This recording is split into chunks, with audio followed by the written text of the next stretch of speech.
리셀러라고 하면 국내에서 그 해당 브랜드의 제품을 소매로 구입한 뒤에 아마존에 다시 소매로 판매를 하는 방식이거든요. 예전에도 많이 성행을 했고 저도 한때 리셀러로 활동했었는데 제가 알기로는 이게 불법은 아닌데 브랜드를 갖고 있는 회사 입장에서는 골칫덩어리일 수밖에 없습니다. 특히나 이게 식품이거나 전자제품이거나 판매하는 국가에 따라서 좀 까다로울 수 있는 제품군일 경우에는 더더욱 그렇고요. 그래서 브랜드사 입장에서는 리셀러들이 반갑진 않고요. 그리고 리셀러들이 많이 붙어 있으면 도매단에서 물건이 잘 빠져가지고 현금 회전이 단기적으로는 좋겠지만 결국에는 수익 구조 때문에 어려움이 있을 수밖에 없거든요. 그래서 많은 브랜드사들이 이런 리셀러들에 대한 고민이 있으신데 오늘 저한테 전화 주신 대표님도 비슷한 고민을 하고 계셨습니다. 그래서 이분 같은 경우는 전국에 제품이 나가 있었거든요. 그래서 누구나 쉽게 오프라인에서 구매를 할 수 있기 때문에 그거를 사입하는 리셀러가 대량으로 사입한 다음에 아마존에 팔고 있는 방식을 지금 하고 있고요. 이게 아마존뿐만 아니라 뭐 이베이, 쇼피, 자사몰 등등 굉장히 많은 곳에 소매로 또 팔고 있었습니다. 보통 이런 리셀러들이 한 가지 품목만 하진 않거든요. 그걸로는 수익이 많이 안 남기 때문에 다양한 제품군을 하면서 거기서 작은 마진으로 영업이익을 가져가는 거기 때문에요. 보통은 비슷한 제품군을 여러 개를 해서 유통을 하거든요. 이게 가장 어려운 부분이 리셀러 입장에서는 물건을 소싱하는 거예요. 물건을 필요한 만큼의 적절한 마진을 챙길 수 있는 공급률에 맞춰가지고 필요한 시기에 필요한 만큼을 구하는 게 굉장히 힘들거든요. 그런 타이밍을 조절하고 그리고 현금 흐름도 하나 또 고려해야 될 요소이기 때문에 그런 부분들을 신경 쓰다 보니까 어쩔 수 없이 여러 군데다가 같이 판매하는 방식으로 하고 있어요. 이게 굉장히 치명적인 이유가 내수용 재고랑 해외 판매용 재고가 이렇게 분명히 구분이 되어 있거든요. 식품이라면 식약처의 기준에 맞는 상품 정보라든지 국내용 포장지라든지 이런 식으로 좀 다르거든요. 근데 해외 판매를 전문으로 하는 리셀러들 같은 경우에는 그런 거를 지킬 수가 없죠. 그러면 내수용과 해외 판매용은 따로 관리를 하거든요. 해외 유통용은 아예 패키지도 다 다르게 만들고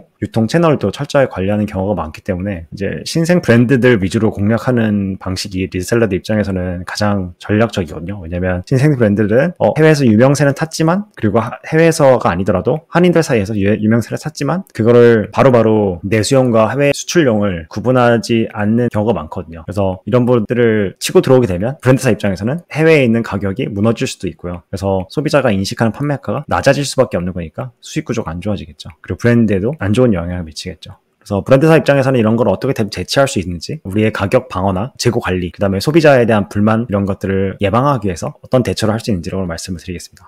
네, 그럼 화면으로 들어와서요. 첫 번째 우리가 밟을 수 있는 스텝이 아마존 트랜스퍼런시 프로그램이라는 게 있어요. 이게 제도인데 아마존에서 이런 바코드를 발급을 해주는 겁니다. 이거를 소비자들이나 FBA 입고 단계에서 아마존 직원들이 체크를 합니다. 이 재고가 트랜스퍼런시 프로그램에서 나온 QR코드로 지금 부착이 된 건지 그걸 체크를 하고 만약에 그게 안 돼 있으면은 이 재고는 가품이다 라는 식으로 해서 파기를 시킵니다. 그래서 그 셀러는 더 이상 이걸 판매할 수가 없게 되고요. 계정 자체에도 문제가 있을 수 있어요. 이 제도의 좀 아쉬운 점은 이 QR코드 하나를 생성하는데 한 5센트 정도 비용이 발생한다는 게 조금 아쉽고요. 네, 철저하게 일단 차단할 수 있겠죠. 이 프로그램 같은 경우는 신청을 해야 되고 조건이 있습니다. 조건은 아마존 브랜드 레지스트리에 브랜드로 등록이 되어 있어야 되고 고유의 GTIN 넘버에 있어야 됩니다. 이거는 바코드를 생성하신 분들이라면 다 있으시겠죠. 그 다음에 아마존에서 인정하는 국가에 등록된 상표권이 있어야 됩니다. 스텝 2를 좀 설명을 드리자면 아마존 브랜드 게이팅이라는 건데 이거는 브랜드 자체를 차단해버린 거예요. 그래서 다른 셀러들이 아예 우리 브랜드에 판매를 할 수 없게끔 막는 거죠. 원래 아마존의 기본 방침 자체는 하나의 리스팅에도 여러 셀러가 붙어가지고 가격 경쟁을 하는 게 원래 구조인데 그걸로 인해서 부작용이 생기니